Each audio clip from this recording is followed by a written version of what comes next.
According to current scientific theories, planets are not created in the sense of being artificially produced. They form naturally from gas and dust clouds in space, a process that takes place over millions of years. The first known planet to form in our solar system was likely Jupiter. Planetary formation is a complex process involving the gradual accumulation of material in orbit around a star, eventually resulting in the formation of planetary bodies.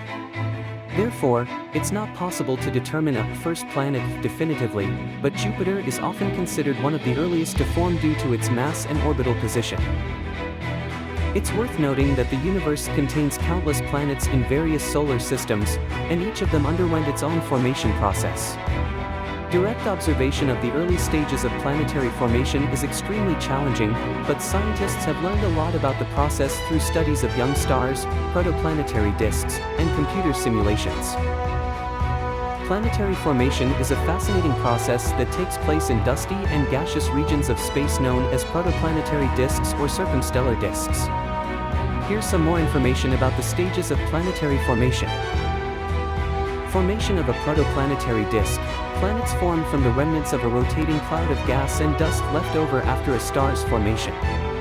As this material collapses under its own gravity, it forms a spinning disk around the young star. This protoplanetary disk contains the building blocks from which planets will eventually form. Dust aggregation. Within the disk, tiny dust particles collide and stick together due to forces like electrostatic attraction and van der Waals forces. These particles continue to collide and grow in size, forming larger and larger aggregates called planetesimals. Planetesimal formation. Over time, the planetesimals grow through mutual collisions and gravitational attraction, becoming planetesimals several kilometers in size. These planetesimals are the early building blocks of planets.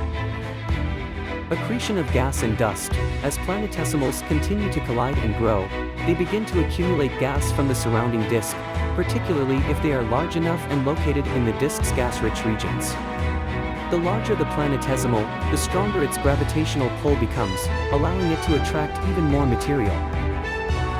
Planet formation. As these planetesimals continue to grow, they can reach sizes on the order of kilometers to hundreds of kilometers.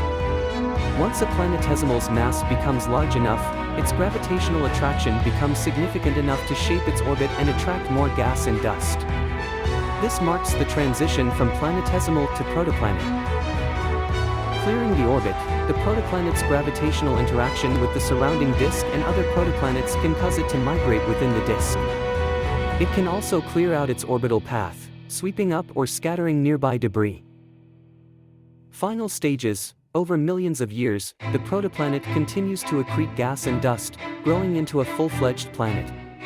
The process of gas accretion can lead to a runaway effect, where the protoplanet rapidly accumulates gas and becomes a gas giant like Jupiter or Saturn. In the case of terrestrial planets like Earth, the gas content is much lower, and the planet's core is primarily composed of rock and metal. It's important to note that our understanding of planetary formation is based on a combination of theoretical models, computer simulations, observations of young star systems, and the study of meteorites, which provide insights into the types of materials present in the early solar system.